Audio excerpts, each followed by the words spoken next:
So first of all, I've appeared at several of our virtual events prior to this, mostly making dumb jokes, and I'm not sure that I've ever actually introduced myself. My name is Casey Eigenser. I'm the senior curator at the Heritage Center. Natalie Fritz, our curator of library and archives, is on vacation. She may in fact be on this call right now, but she's also on the side of a mountain with iffy Wi-Fi reception. So I'm stepping in for her. Thankfully for you, I'm not actually presenting. I'm just here to introduce a very unique and for me very exciting presentation that we have for you tonight. I imagine if you are in attendance tonight, you are familiar with the former former Crowell-Collier publishing facility in downtown Springfield. It was one of the most striking and unmistakable parts of the city's skyline for many decades. Once home to the third largest magazine publishing company in the nation. And if you are here tonight, you may also know that demolition on the facility was just recently completed several months ago. Our presenter this evening, Kevin Kampman, has had the opportunity in the 5 years preceding the demolition of the facility to explore its interior and puzzle out what he could about the building's past from what was left inside. So I'm very excited to be able to bring you this video. We're doing something a little bit different tonight. Rather than having Mr. Kampman present to you directly, we pre-recorded his presentation and he is with us tonight and will be able to talk with you and answer your questions not only after the presentation, after the video, but during the presentation via the chat window. So if you're not familiar with Zoom, all you need to do is hover your pointer over the bottom of your screen and a small bar will pop up with your mute, unmute, start video, and chat button. If you click on chat, that'll open a window alongside the video and you'll be able to talk with each other and with Mr. Kampman. And of course, over the years, Crowell-Collier has been subject of vigorous debate and dramatically differing opinions. So as we talk with each other tonight, let's discuss and not debate or argue so much. One last thing, in the confirmation email that you received when you registered for the program, there is a download link for a small booklet that we put together.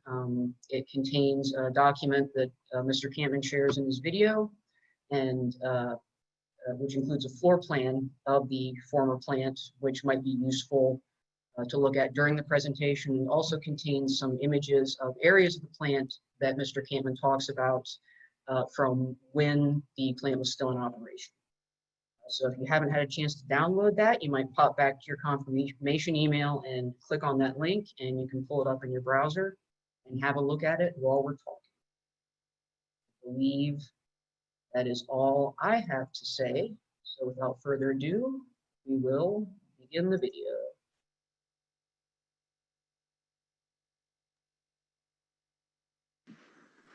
Good afternoon or good evening. Welcome to this lecture on the Crowell-Collier publishing facility and the images that I took over the 5 or 6 years that I spent studying the facility.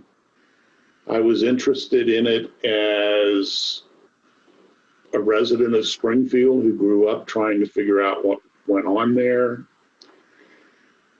As a photographer, because of the scale and size of the facility, and as something to document, something that I tried to use to tell the story of Springfield's history and the people that I met who had worked there, or the families of people I knew whose parents or families had worked there. And so for those of you who aren't familiar with Crowell-Collier Publishing, it was the home of Collier's Magazine, among others, like Farm and Family and magazines like that, that competed, in fact, with magazines like Life and Look. in that publishing era. And so as we move into the story, I want to tell you what I'm not going to talk about first. The facility is no longer standing. And it probably took 4 years for the owners at the demands of the city to knock down the buildings that existed on the property. And so that's a story for another time and place and for someone else to tell. But I want to move into the facility as it stood. Springfield had a rich printing heritage. It printed magazines and publications. This was when it was complete after World War II. It was approximately 900,000 square feet. And it was fascinating. When you heard people talk about it, it was fascinating to hear them talk about what it was like to see the plant in operation. And I like this photograph looking east at the west side of the building, because the sunlight reflecting off the glass gives you a sense for what it might have looked like when the building was in operation and was lit up. So it's really attractive from that standpoint. When I took this picture, there was no ice rink. Today there's an ice rink here. There's another building that was also demolished that was a printing facility called Robertson Can Company. That's this building over here. And they produced, or actually lithographed on metal. So the printing trade had a rich heritage in the region, and there were a number of people who worked in it, who were available to start other companies, companies that, like Springfield Gravure, that, and McCall's in Dayton, and other companies that contributed to that rich printing heritage, or benefited from that rich printing heritage. As I mentioned, there was about 900,000 square feet in the facility. The buildings started being constructed in the early 1900s. There were there were more than that. There were 8 buildings, I believe. 9, take it back, 9 buildings on the city block that the building sat on. It also owned the city block across the street, which was used for parking. The facility used or got most of its materials incoming over rail lines, both coal and paper. It was a post office substation when it was in production. You'll hear me talk about buildings in this conversation. And we'll spend a lot of time looking at Building H, which was the power plant. The most recent building constructed on the site was Building X. That was built right after World War II. But the early buildings started in 1910. Building A was where a great deal of the office services took place, as they were also in Building E and Building G. If you can imagine, there was print production, bindery production, multiple kinds of print production, both letterpress and rotogravure. Rotogravure was the purpose for Building X after the war, when magazine publishing really was in its heyday. I'll show you some pictures of what the buildings looked like as they grew.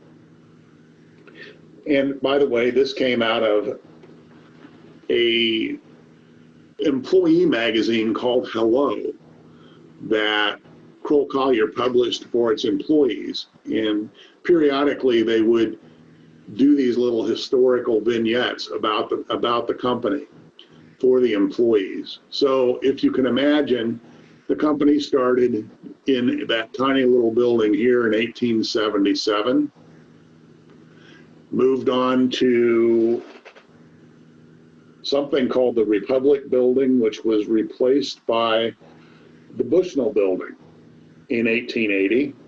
And in 1881, another magazine called Farm and Fireside was built on the corner of Wittenberg and High Street. So now you're seeing the building looking towards the northwest.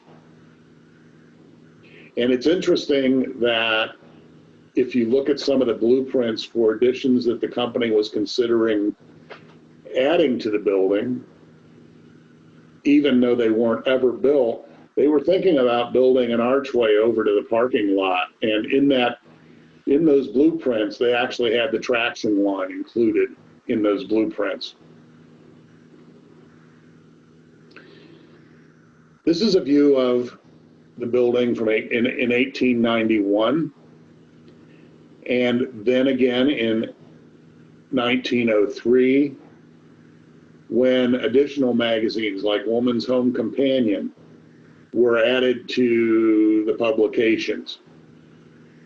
I'll call your attention to an interesting aspect of the building. If you see how this entryway here has an arch over it, you'll want to watch what happens as they continue to add to the building.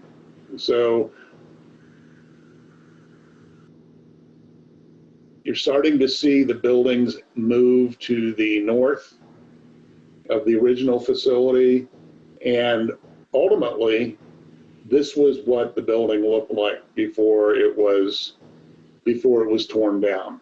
Now, the reason I pointed that out is this archway will be moved to Snyder Park and the gardening area there.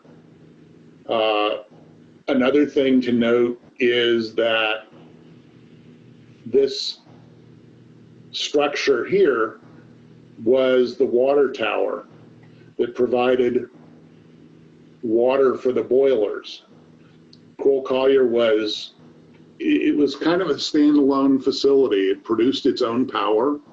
It was steam fired, and it brought in 2 train car loads of coal a day to power the facility. So we'll spend some time looking at that.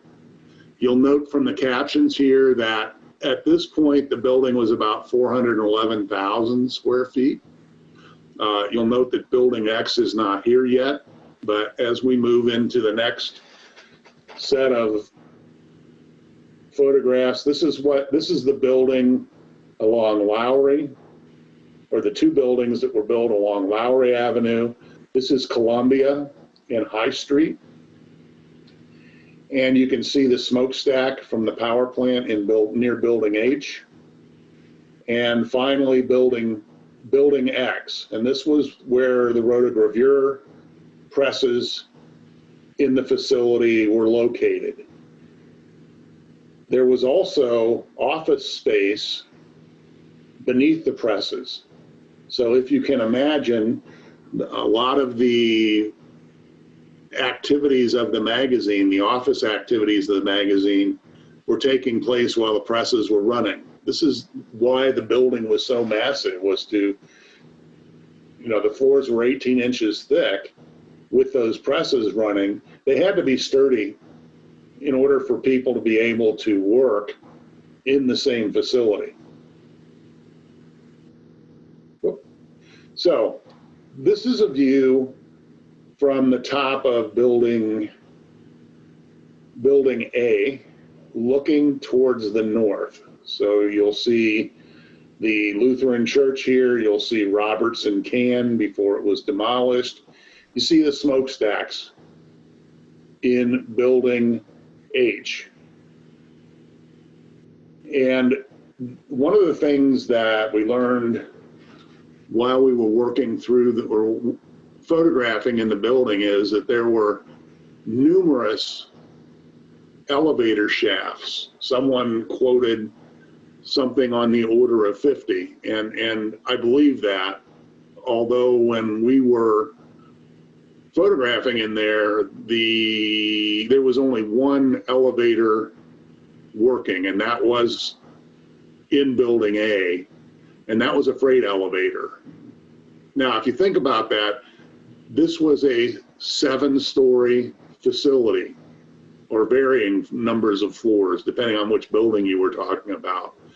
And a lot of the material had to be moved by hand trucks or forklifts. And so from an efficiency standpoint, at the time, it was from a cost standpoint, it worked well for the way the organization, for the way that the facility was laid out. But production facilities today tend to be designed so that material moves in one end and moves out the other, and it's all on a single floor. But at this point in time, in this era, those concerns weren't so important. It was more important to have all of that collected in one area. Another thing I'll point out here is this is the this is the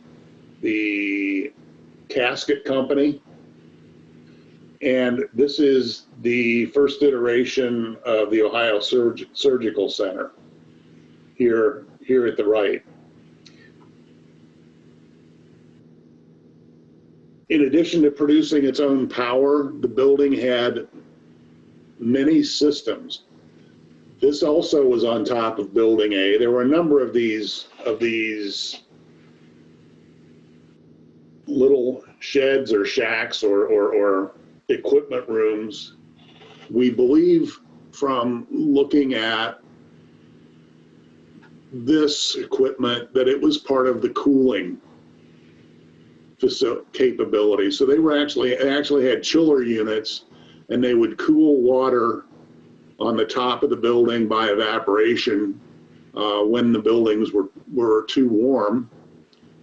And while these wouldn't run anymore, while these were really outdated and wouldn't run anymore, it gave you a sense for the amount of pipe and plumbing that went through the facility to move cooling water and heating water through the plant. This could have been connected to air conditioning and possibly to chilling units that worked on the press units. Another part of the system that was interesting, or systematic characteristics of the building that we noticed, was that the building it was heated by steam. And you're heating at practically 1 million square feet by steam.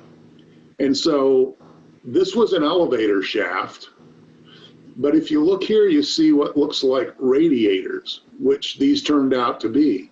They actually produced more steam heat than they needed.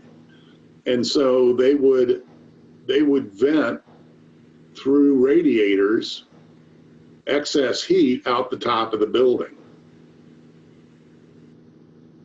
Just another fascinating aspect of how the building worked as a system. When we first went into the building, it was filled with basically junk, if you view it this way, but one man's junk is another man's treasure. And this is the legacy of Harry DeNoon.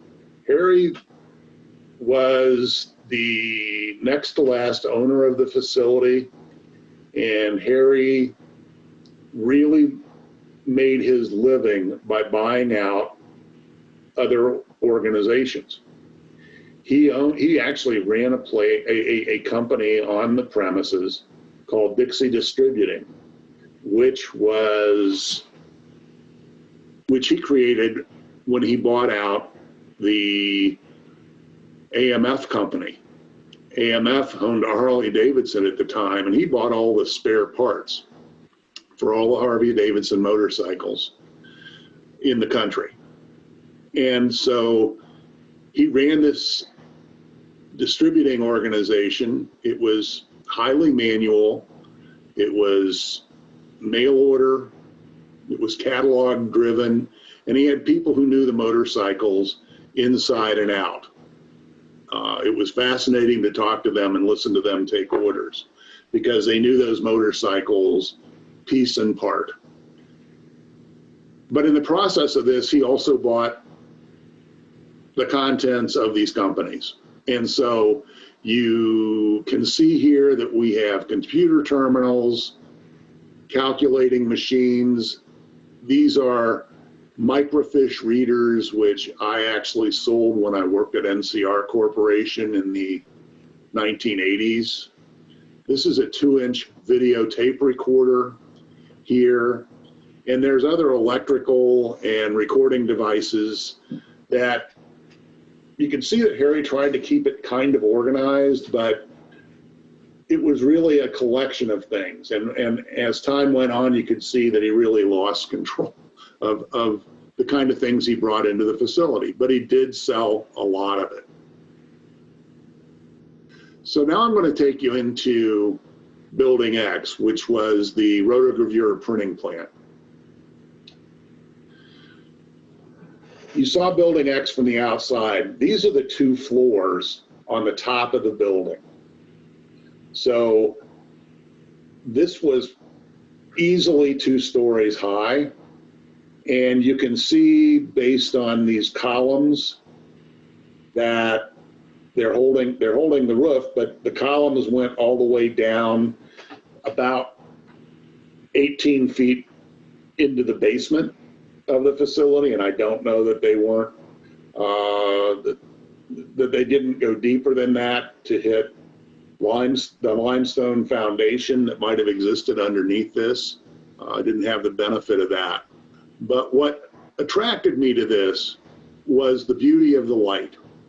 It has a north and south facing wall on the building, and the light across this area was just fascinating. What you'll see up here at the upper left is the gallery. The gallery is where the presses that sat between in these alleyways or where the pillars are were controlled. There were, if you will, 8 galleries or 8 presses in the facility, and then you had an ink mixing room back here, way back here, where they mixed or prepared ink for the presses, and it ran on a little rail. It ran on a little rail car. It was also explosion proof, and I'll talk about that more in the course of the presentation. I went to the Library of Congress because I had seen this image. Someone had shared this with me before. This is the same view into Building X from the same doorway. And here you can see the rotogravure presses and the control lines that went up into the gallery and into the control rooms. So you get more of a sense of what this was like when all the equipment was in place. So this was a massive operation. I want to mention that these inks were highly volatile, approximating lacquers, because they dried very quickly. The presses ran at very high speeds, and rotogravure deposits ink on paper from little wells that are engraved into the cylinders. And so you want it to dry very quickly.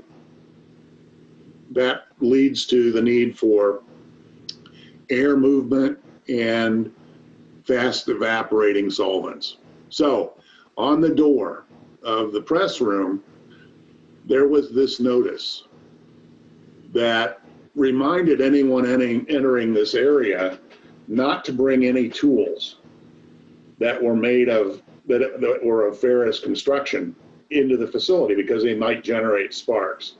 And that would probably set off a fire. So to protect the building and to protect yourself, they required you to use tools that were designed to be used in that environment. At the same time, there was no smoking allowed or anything of that nature to be taken into that part of the facility. If you noted on that sign, everything was hand painted. This was a sign of the era. And having worked with people who worked in the printing industry, they were craftsmen. They had a very good ability to letter and paint and draw, because that's how art got done in that era. And so as I went through the plant, I was always drawn to the hand lettering that existed on different signs and different notices that existed in the facility. And this was something that I noticed on these power switches, was that all of these signs were hand lettered, or all of this was hand lettered. You can also see that someone had gone through the facility and taken out all the copper wire. So the building was slowly being deconstructed over time. But at one point in time, they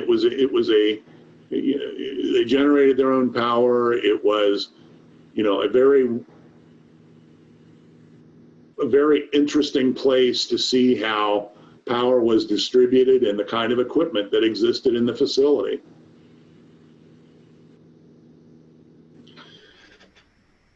I went through going through a building that's 1 million square feet of a man's collection over the years. It took a while to take in what you were seeing in the building. If you look behind these boxes here, you'll see a shopping cart. You'll see these huge fans that they would use to move air through factories. You even see a soda counter from some organization or some facility that Harry bought out. One winter afternoon, I noticed these boxes, and I'm sure I saw them before, but I decided or thought about what they might be. And you think about the fact that Collier's published encyclopedias, and this might have been the complete encyclopedia set. But I wasn't so lucky. I thought I might have landed on a set of encyclopedias from that era, but no, the boxes were empty. Somebody beat us to it. But I was able to tell from the label on the box that these were customer returns. So if you think about the history of encyclopedia salespeople and people signing up to pay for these by the month, some people probably decided they didn't want the encyclopedias and turned around and sent them back. So the postage label on this was after the plant closed, but they were probably still billing whoever the people were who got these encyclopedias, and they got sent back. I think reading the label, it was somebody in Maryland or the District of Columbia who had returned these to Springfield. Now I want to talk to you about Building H, which was where the steam plant was. Keeping in mind that steam was used throughout the facility, you didn't want people going into this part of the facility unless they knew what they were doing. And again, these were some of the beautiful signs that people had painted to let you know where you were in the facility, or what, just warnings or notices that were all over the building. Because it was steam and because of the era that they were working in, they actually measured steam pressure. throughout the plant. This was in Building H, and what it was a measuring unit to measure that pressure. But this is a scale or a balance that used weights. So many of you may be familiar with the garden scales or the scales they have in grocery stores. You may still see these. These were weights that were put on this arm to measure the amount of pressure that was coming back. They also had steam gauges here that would tell you how much pressure was on each side of this and how much you were letting through. And you can also see an alarm unit here. So if there was too much pressure, that alarm would ring. Now, this also gives you a sense for the shape of the building. Building H had a wooden roof, and many people said, well, the roof's caving in. Well, the roof was designed to cave in. This was a place that was fed by steam from the boilers, and if there was a release of steam, instead of containing that steam and having an even bigger explosion, the roof was designed to blow off. So it was wooden. It was not really well constructed, or it was designed to let go in the case of an emergency.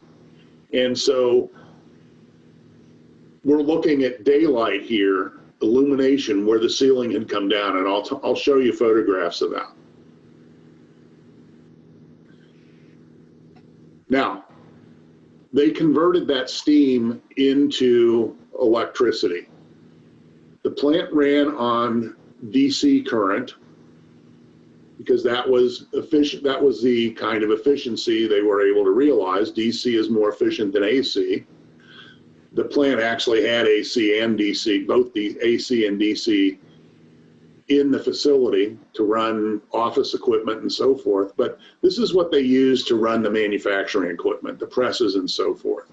And each of these switches is designed to pop into place and pop out if need be, they were spring loaded. So you could see that you were dealing with high voltages and that this was distributed throughout the facility. This was the control room for the plant. The electricity was controlled from control panels like this. There were actually these huge knife switches connected to these control boxes that contained rheostats or resistors. Here's more of those hand switches, and these are rheostats here to control the current going through. These pipes back here on the wall were the conduits where the electrical cables went throughout the plant. And you see here in the foreground one of the generators, or part of one of the generators, which I'll show you. Now I'm kind of going backwards, but we've talked about the electricity, but these are the steam engines that ran the generator. So if we look at this, this is one of the generators that was attached to this steam unit. There were steam pipes that would come in from the boilers that would go through the top of the engine and drive pistons, just like a locomotive or a train. So if you can imagine, this was a very loud operation, but it was also a very clean operation.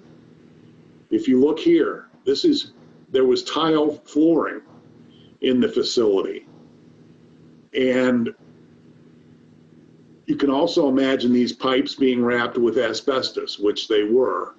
Before I came into the plant, the current owner, after Harry Danoon, had gone through, they were a company that did asbestos remediation. And they went through and got rid of all the asbestos in the facility. So it was actually safe to be in this part of the plant, even though at one point in time, there was a lot of asbestos in the facility. Another thing I want to point out, if you think about the era, this was built in the era of Art Deco. And this stairway here was made out of iron, possibly from the Bailey Company in Springfield, because they made some of the exterior decorations on the facility. But this stairway, this was an I-beam, and the steps went up to those switches that I showed you earlier. This was a capture tank for steam pressure, so that if there was a burst of steam coming out of the boiler room, they were able to muffle it before it got to the engines. These are two other views of the steam engines. Just to give you a sense of the size, this is a walkway that the operator would use to work on the engines. You can see these chains hanging down from the ceiling. There were actually rails with pulleys on them so that they could work on the engines and lift parts off of them. These things were very heavy. You can also see in this photograph how the ceiling on the building, or the roof of the building, was falling down. That's because it was designed to come apart if there was excessive steam pressure. But these deteriorated over time. So the facility actually had a number of plants and so forth growing over the steam engines and so forth because of the exposure to the elements. You can also see parts of the generator units that were ripped out of the facility as Harry sold these off.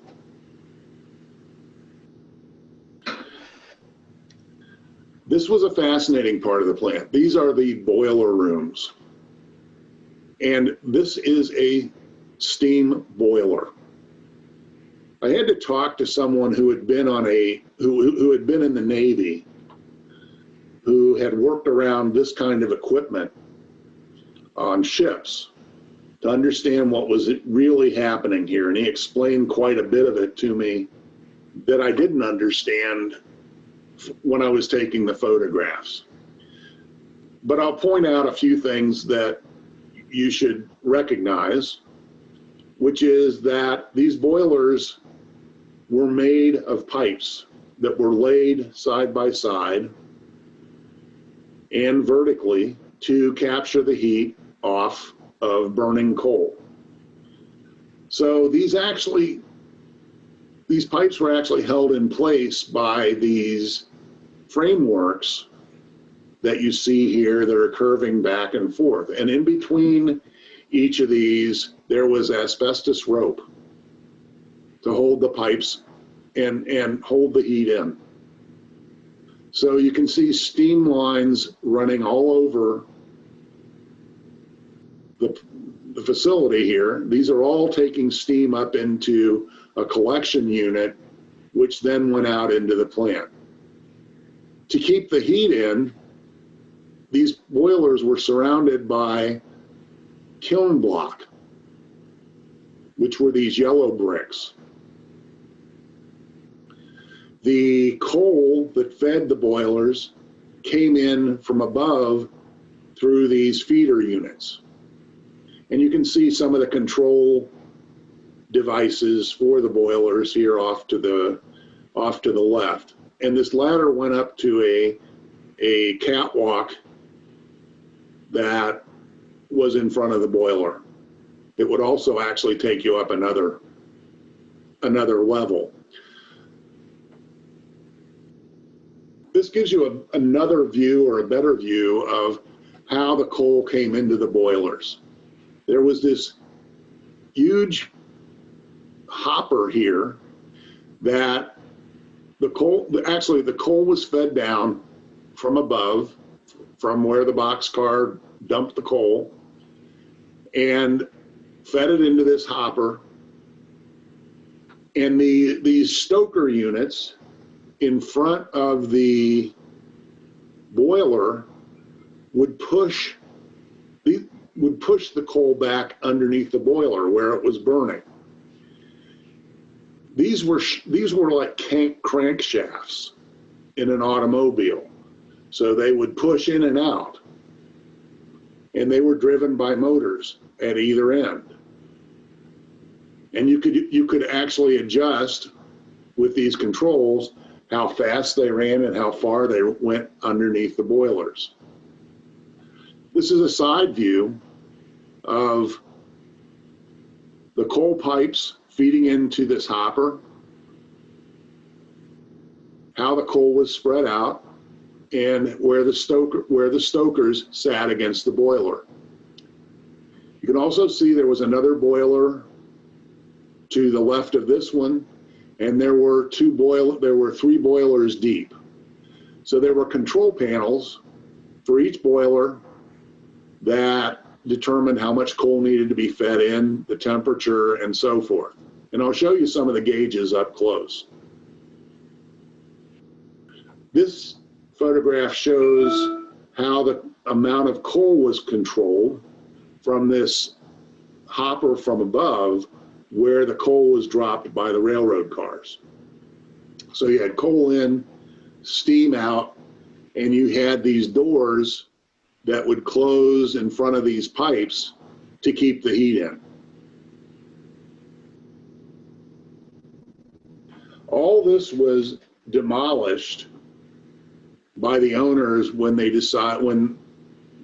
owners were forced to destroy the facility. So this photograph gives you a sense of how the pipes sat in the boilers. This is how the kiln brick sat to the side. When this brick was removed, because of the amount of coal that had been burned in there since the early 1900s, the bricks, as I understood it, were slightly radioactive where the coal was. So those bricks were handled as a special kind of waste, as opposed to other materials that were taken away from the facility, just like you would the asbestos. And you can see the rope here that held these that sealed these frameworks together. This device was a collection device. You can see here that it was about the steel was about an inch in thickness, and all the steam pipes fed into this, and it was a collection unit that then distributed the steam out to different parts of the plant. Actually, I think the steam went out through these. The steam came in through this unit here.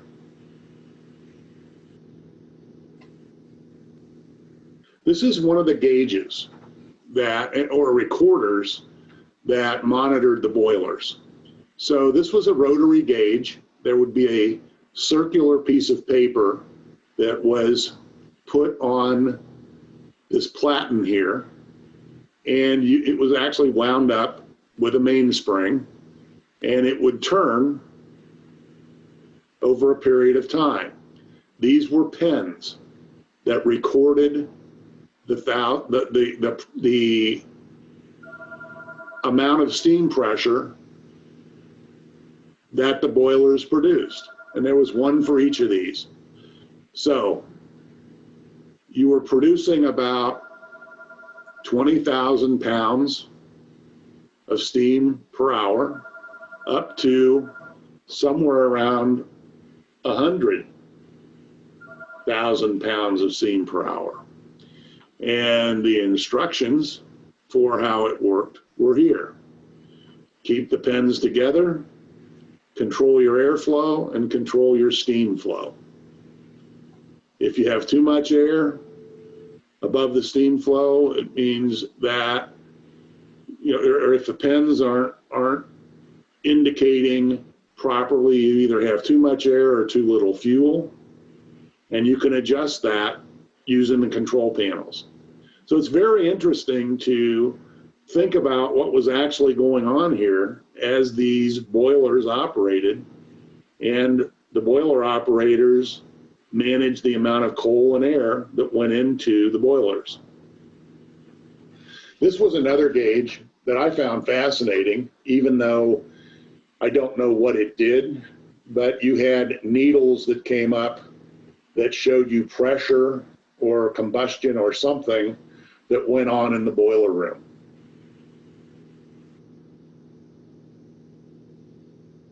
The steam was run through the steam engines, and these were generators, or the nameplates for the generators that sat in the engine room in Building H. So they generated DC, as I mentioned before. They produced about 2,000 amps at 450 volts when they were generating. And I believe these nameplates still exist. Someone collected them before the buildings were destroyed. But you can see, because it was open to the air, that they were being fed, they were being taken over by the environment. This is another example of one of the things that was found in the facility.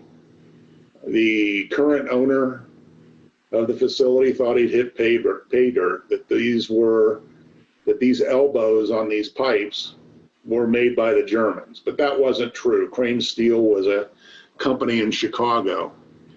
But this, what looks like a cross here or a swastika, was actually a good luck symbol that was used by manufacturers all over the world. So it really wasn't a symbol of the Nazis, but it was actually a good luck symbol that was cast into the pipe elbow. This is another boiler room that came about after Crowell had gone bankrupt. These were boilers that were put into another part of the facility, also beneath Building H, and connected into the steam system that existed in the building. Above this, the city, or Clark County, the title office moved into the building, and they had to heat that facility. So these boilers were put in place for that purpose. However, that part of the building was also below ground level, and it flooded and destroyed these boilers. And I believe at that time the county moved out of the facility. This is ice. If you see this dark brown, this is ice in that part of the facility. The day that I took this, it was probably about 10 degrees. This is where alternating current came in from Ohio Edison. So these conduits actually went out to the street, and there were connections into the main power grid.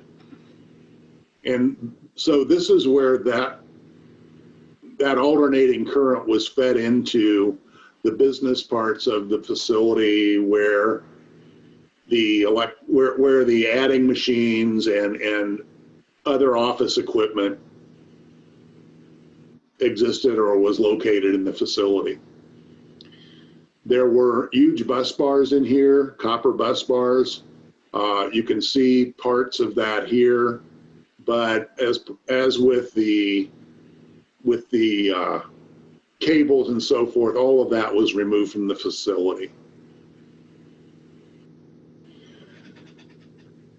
People worked in this building, and there were some remnants of that. These were office spaces for for production work, for production management. So you could see there were different offices and so forth built into the facility. You can also see the things that just landed in there from Harry's collections. This was an example of a senior officer's office. This gives you a sense for how this was all plaster work, and it was damaged either in the fire that happened in the facility at one point or through the humidity that collected in the building. When you remember, the building had no heat or power to speak of. It wasn't heated, and the building was closed in late 1956. So it had sat unheated and unprotected for a number of years, almost 50 by the time I was going through it, 40 to 50 years. And so the building was deteriorating, particularly things like this that were made out of plaster that were affected by humidity and cold and heat. You could see where it was starting to break up. But this is an example of how these offices were decorated and how people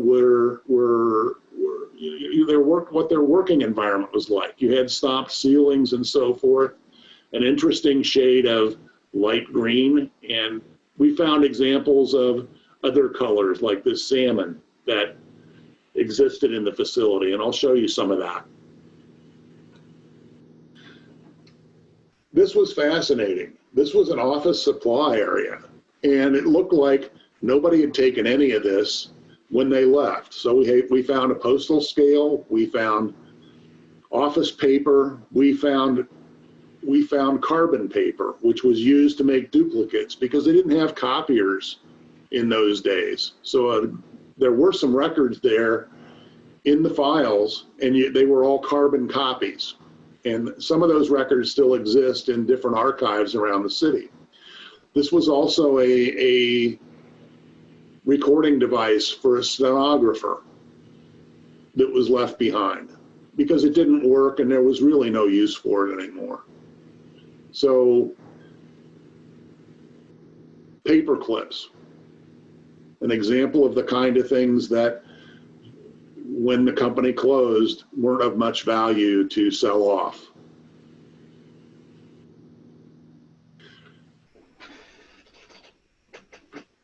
Because of the collections that were there and the number of people that worked through, you would find these strange little collections of things that Harry had pulled together from these factories. So here's some fascinating lamps that might have come out of an office area, or that might have come out of who knows, a hotel or what have you. This is a hurricane lantern back here, and they're all sitting on top of a hot water tank. But what's interesting is that certain parts of the plant were decorated differently than others. All of the restrooms in the facility had these locking doors, and instead of the word lock, they said engaged. You'll actually see some of these. If you ever go to the Buckeye Sports Lounge, you'll see something very similar in the restrooms there. They were very contemporaneous with this facility. In this photograph, you can see practically, a time machine. what a restroom might have looked like at that period in time. So you had seat covers. You had these stalls with these interesting locks here, sanitary pad dispensers, and so forth. And you can see how well constructed the doors were in that era. This was all wood. It wasn't metal. Over time, different parts of the plant were starting to deteriorate. So because of the heat or the cold or the heat from the fire, these doors were starting to sag. But these were in a different, these were in building A, and I believe the stalls in the previous photograph were in building building J. So different parts of the building, different parts were newer and had aged differently. Harry had one of everything. We did find kitchen sinks, but he also had a Steinway piano in the facility, which it turns out was playable. Not in tune, but playable. You can also see where some of the smoke from one of the fires had darkened the ceiling. And a number of people had their dibs in on this piano. I have no idea where it ended up. You would also see, this is part of Harry's story, is he owned the James Leffel buildings, and this was the brass nameplate that was on the front of that facility. It turned up in Crowell-Collier, and you could see that it was holding a door closed here. This is an example of some of the equipment that Harry bought up from other factories, but also behind this was in the cafeteria. There were these folding doors across the cafeteria that you could fold back and create a much larger meeting space. I believe these were salvaged from the building. I don't know where they went, but they were in the same condition they were in when the facility closed 50 years before. The facility was used or considered during the Cold War, a civil defense site. There were plans to house 30,000 people in this plant in the event of a nuclear war. And so there were a number of different artifacts still left from when civil defense actually stored the resources that you would need to support those 30,000 people. And this was a case of hard candy that they would use to feed people. So if you can imagine, it would have been a tough period of time if we had actually ever gone to war. These are examples of some of the 50 elevators that were described to me. And all of these shafts were blocked off so people wouldn't fall in and get hurt, because they went 7 stories. But you can imagine that at one point in time, you had elevators for all of the 2,500 or so people that worked in the facility, as well as the customers and contractors and so forth that came and went through Crowell-Collier. And so this gives you a sense for what it would have been like had you actually gone to work there. This was an artifact that I collected. Actually, it was given to me by the last owner of the facility. This was what they would call a slave clock. And what's interesting is this isn't really a clock motor. It's just really a ratchet that drives the hands. It's driven by electricity. Note here on the label, 100 volts DC, or 110 volts DC.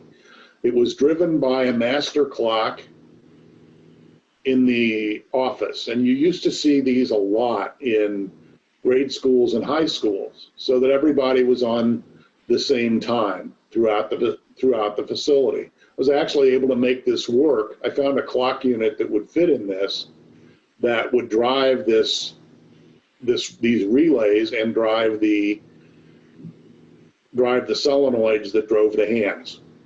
So this clock was sold by IBM, salesman by the name of Edwards, to Crowell-Collier or Crowell Publishing Company in,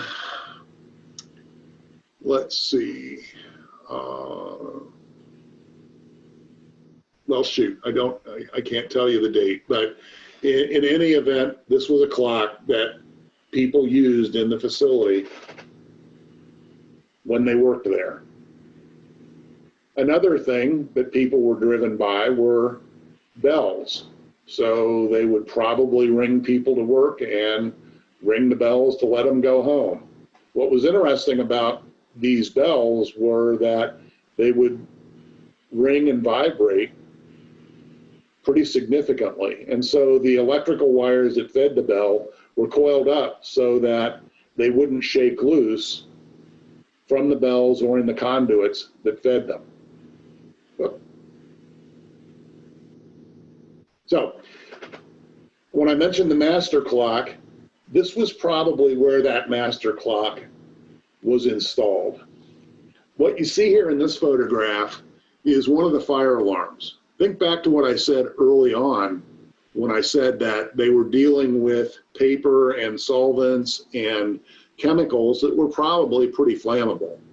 So there was a pretty extensive fire alarm system through the facility, and there was a master panel in the building, in the office area in building A. And so this was the control panel for all the fire alarms and the alert to the fire department. And this chart here tells you where the alarm would have been located if a fire alarm was set off. We also found ticker tape machines sitting on the desk, as well as toys from one of Harry's acquisitions. Excuse me. The facility had, remember, this was a period of time when we were dealing with a cash society. So the building had several safes actually built into the building. You can see that somebody drilled their way in to find out if there was anything in this. By the time we got there to take photographs and so forth, there was nothing in there but shelves. But these were 10 by 12 rooms behind these safe doors.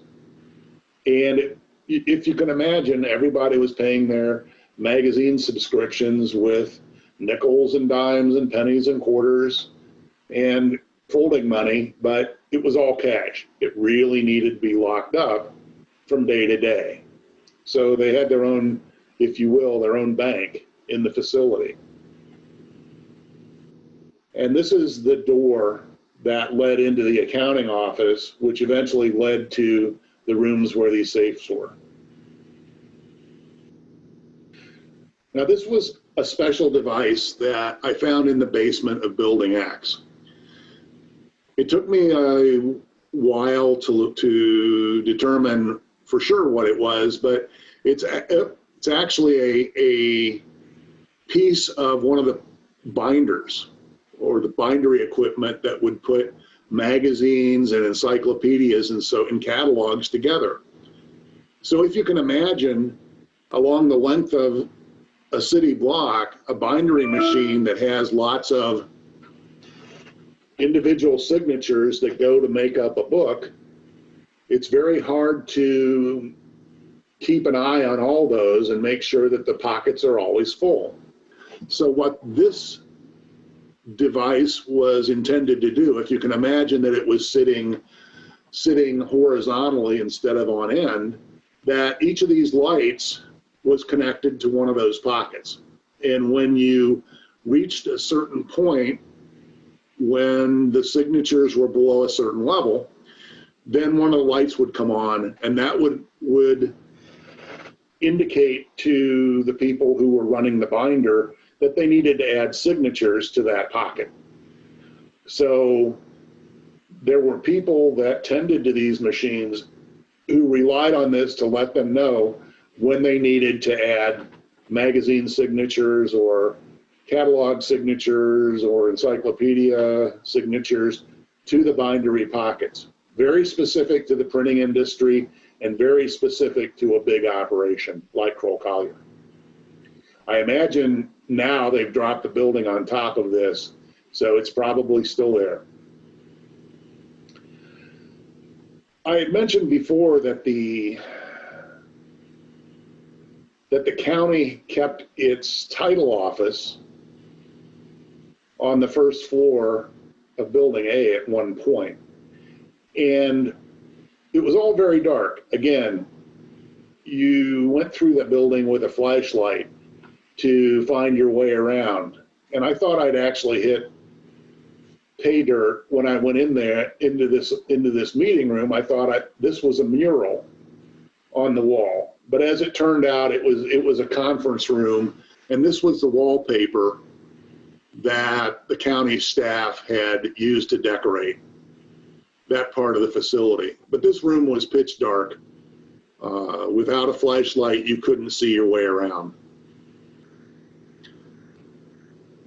So when we move out of the dark parts of the building, one of the things that fascinated me about Crowell-Collier and the whole facility was the lighting throughout. And so I found it a very interesting place to photograph in general, and in particular to do portraiture. So if you look at the image on the left, you'll see that we're in the press room in Building X. And I think you heard me say that it had this beautiful north and south light. So I'm looking towards the west in Building X in this photograph, and you have the south light and the north light coming in from this side. And it was always interesting, depending on where you were, to balance between the two. Now, one of the things photographers like to say is always shoot for the whites of their eyes. And as you can see in this picture, she is looking towards a part of the building where there's nothing, no fill light in her eye. But if you switch so that she is looking to the north, look how much brighter her eyes are in this photograph.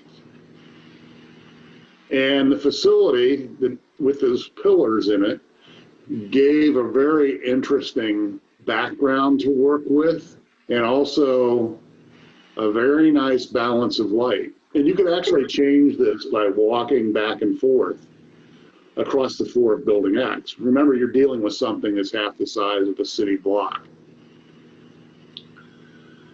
This is my niece, Veronica. And these photographs were taken in the cafeteria, part of Building A, or the original facility. And again, you can see, because of the windows of the building facing south, and to the east of the building, you had beautiful light coming in from the east, beautiful light coming in from the south, which gave me a good fill light. And the east light gave me good eye light and hair light. So just a fascinating place to work in terms of the lighting and the characteristics of the place. What you probably wouldn't have liked is how cold it was in the building. There's no heat, so we were dealing with sub-freezing temperatures when we were working in the building. The people I took there were often very patient with me. Another interesting element of these photographs is that this was a part of the plant that was damaged by the fire that took place in the plant. So you can see the damage from the fire. Things in this room actually burned, but because of the heat, the paint peeled away. So you're actually able to see the different layers of paint in the building and what colors they used to brighten the place up. Now remember, this is a cafeteria, so they tried to make it attractive and relaxing for people. So you have the salmon pink, you have this real nice shade of blue or green, depending on what the age has done to that. And you also have this real nice shade of bright yellow here that you can see. So as a background, the damage to the building became very interesting to me. If I had had the opportunity to buy the place to use it as a studio, I certainly would have done that. But as it stands, the price for the facility was much more than I could swing. This is a photograph of my neighbor, Sarah. You'll wonder why I was taking people there to photograph them. These were graduation pictures. And so we had plenty to work with here in the cafeteria alone, in terms of, again, the lighting I was talking about, how flat the lighting could be or how directional the lighting could be based on just where you stood in the room. And the structure of the facility gave you some nice neutral backgrounds that weren't too distracting, and you could use the pillars and other parts of the building as props in your photographs. But look at the beautiful highlights on her eyes coming from the window from the east. And this photograph is of my niece, Lauren Kampman, who I did several sessions with her in the facility. This was our last group session.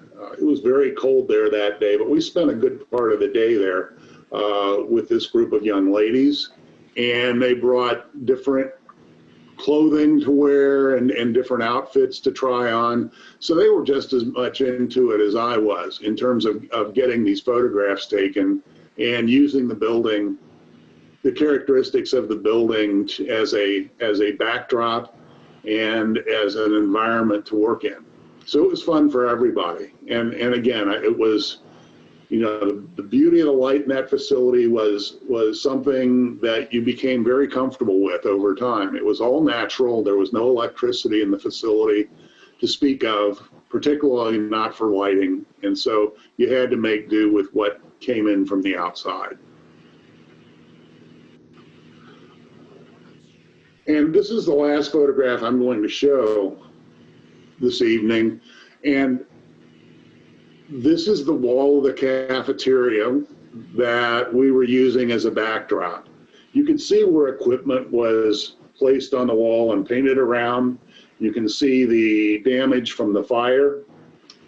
You can actually see where the plaster peeled away from the underlying brickwork because of the heat and how the clock melted. But it made a very interesting background and photograph in its own right.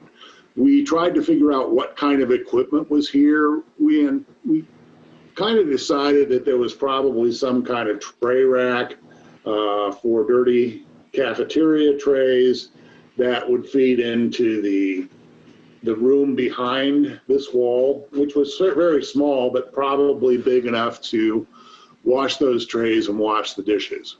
Not sure, I haven't talked to anybody who worked there, but that's what we surmised from the layout of the facility. And I'd like to get this printed as a backdrop to use in a studio because it's just fascinating. With that, as I mentioned, this is the last photograph I'm going to show this evening. I want to thank you for attending. I appreciate your attention. We have lots more information, lots more photographs that were taken over the period of 6 or 7 years that I was there. And hopefully we'll have an opportunity in the future to share more of that with you. If you have questions, you can contact me or the Clark County Historical Society. There is a Facebook page for the Historical Society, and there is a Facebook page for Save the Crowell-Collier Building, which will remain, and you can post questions, photographs, and anything you'd like there. And if you'd like to talk to me, you have my email address. Again, thank you very much for attending and your interest in Crowell-Collier. Thank you. All right, ladies and gentlemen, that is the end of the pre-recorded portion of our event this evening. So again, Mr. Kampman is here with us in the audience. If anybody has any questions, comments, stories about what brought you here, why you're interested in Crowell-Collier, feel free to unmute yourself and share with us or ask your questions of Mr. Kampman. Yes, Mr. Kampman. Dick Graber here. I remember TV Guide being published in Springfield in the 1950s. And later after that, it was published in Philadelphia. Now, was that published at the Crowell-Collier company? Not to my knowledge, no. I can't say absolutely. I know Crowell-Collier sometimes did small jobs, but I do not think TV Guide was one of them. So not to my knowledge. You know, one of the interesting things, and I mentioned this earlier, was that there were a number of printing companies in the Dayton and Middletown and Springfield area. And, you know, I think of Middletown Gravure and McCall's, which were large publishers, you know, that would have competed with Crowell-Collier at that point in time. But I don't recall TV Guide being published. At least I never heard anybody mention that it was done at Crowell's, but it might have been at McCall's in Dayton. Springfield Gravure turned out to be they found a really interesting specialty niche. They actually, if anyone's ever gotten a prescription or anything where something is folded up very tiny and then stuck in a box, Springfield Gravure specialized in that. And across the street, you had Carpenter Lithographing at one point. So it's a possibility. There's a possibility that one of these printing companies might have done that work at one point in time. But so I'm not sure, Dick, but you know where that might have been. But it was, now that I think about it, it was Gravure. So there's a good possibility one of those companies had that job. Might have been McCall's, because I remember having a reference to that. Because I was in my teenage early years back in those days, but I remember picking up TV Guide and seeing that it was published in the Springfield, Dayton area. So I didn't know where exactly it was published. So that was my question. I'm not sure where exactly that would have been.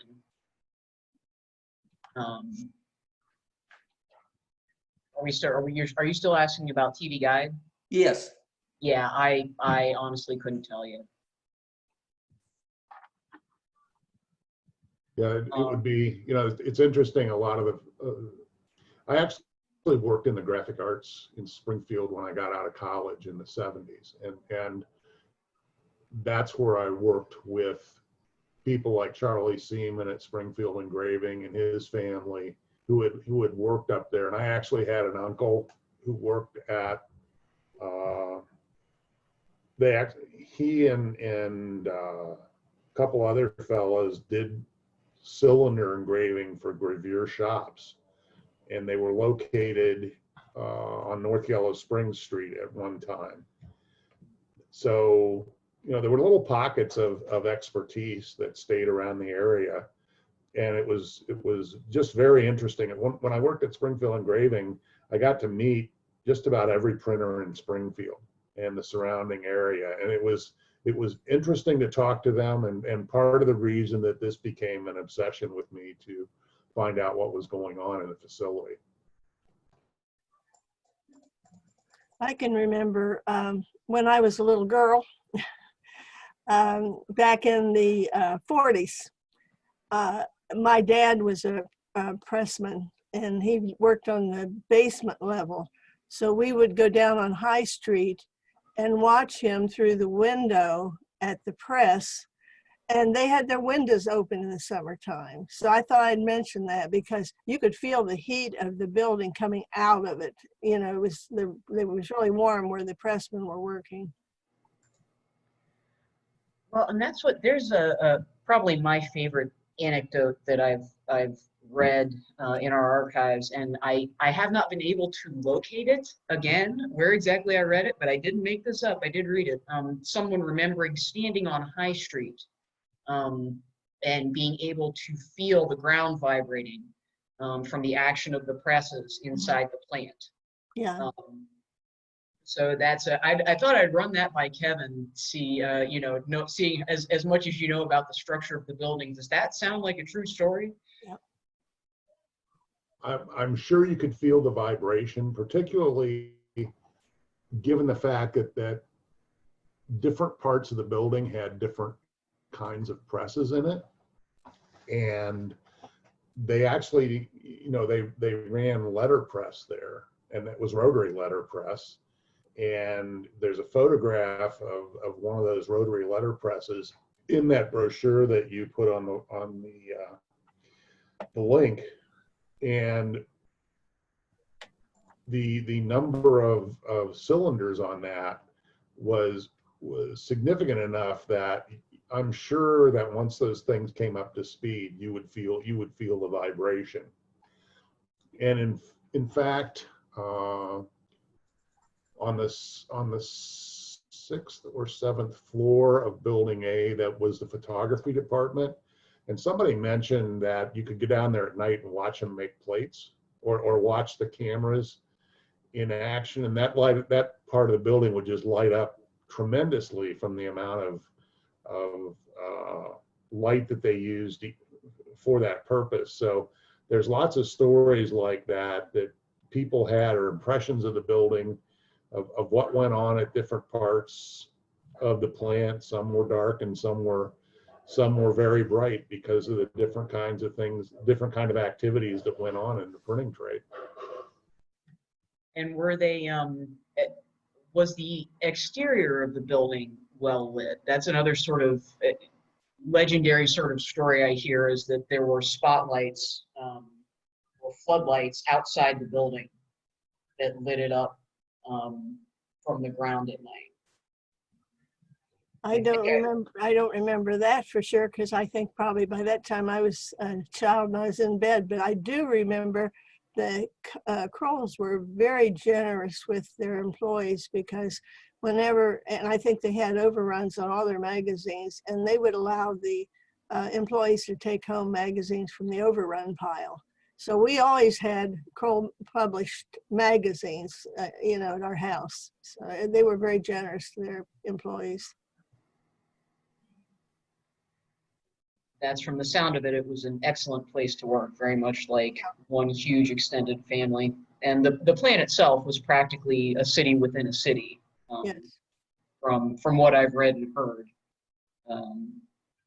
Just about a good place for a bomb shelter, because if you had food, just about everything else you needed to survive was there. So Yeah, it was a bomb shelter in World War II for sure. we have a fallout shelter sign that it purportedly came from Crowell-Collier. So. And we do have, if you're not minding the chat, Sue Childs has donated a lot of civil defense supplies that she was able to retrieve from the plant before it was torn down. So we do have some of those items in our collections and cares. I would like to say this, Kevin, that just listening to this and watching it, I was surprised at how modern actually the facility was for its day and time. But actually working there without heat in the wintertime, I think would be, today would be almost impossible for people. But you had to be a really super health to really survive back in those days, I would think. Well, it was heated when the plant was in operation. Okay. I imagine it was actually pretty hot in there because of all the equipment that was running. If you look at some of the photographs of the building when it was in operation, those windows all opened, and it looked like they were kept open more often than not. So I imagine people were trying to cool off in there. But it really was a system, and that was what made it fascinating to walk through there was how material would move through there between buildings and so forth. There were actually walkways between buildings up a number of stories, and they had automatic door openers and closing devices and so forth. So you're right, it really was kind of modern for the era, just figuring out what things did. Where was the editorial work done? Well, they had another facility in New York that, it's probably still there. So the editorial work was done there, but then I've seen photographs where a lot of the artwork was done in Springfield. So it's, there was actually a photograph that was kind of interesting of a guy in a nice sweater vest, and he was doing some form of illustration. And in other photographs that I've taken, you could see examples of some of that artwork that people had prepared, that it was things that people did for practice, like during the war. The one that I'm thinking of is this thing is a poster for war bonds. So for war bonds during World War II. Oh. And so I think they made everything, and that was what made it so representative of that era, was the high degree of craftsmanship that went into this, that we now use computers to prepare for us. So people don't know how to draw or do that kind of work today, because it's all done electronically.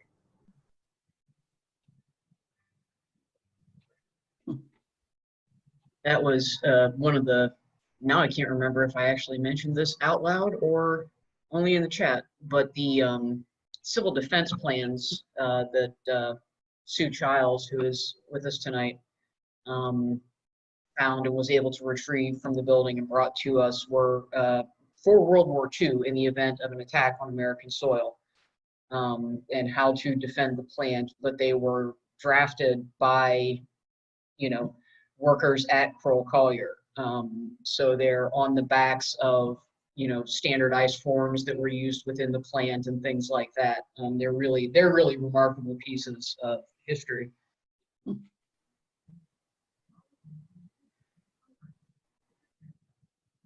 think my Right. cat activated that. Wasn't me.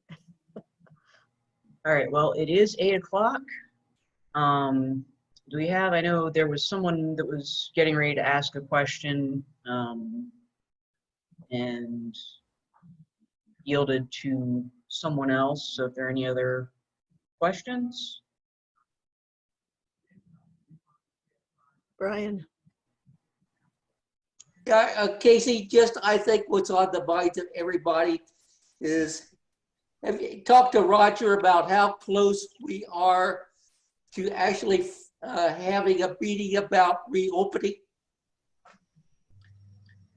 Well, we are discussing our reopening protocol. We have been this week. So we have some idea what will be, what we're going to need to ask our volunteers to do, particularly our front desk volunteers. So we will very shortly be getting in touch with you guys to let you know what we've been talking about, and again, what we'll need to ask from you guys. So Thank you.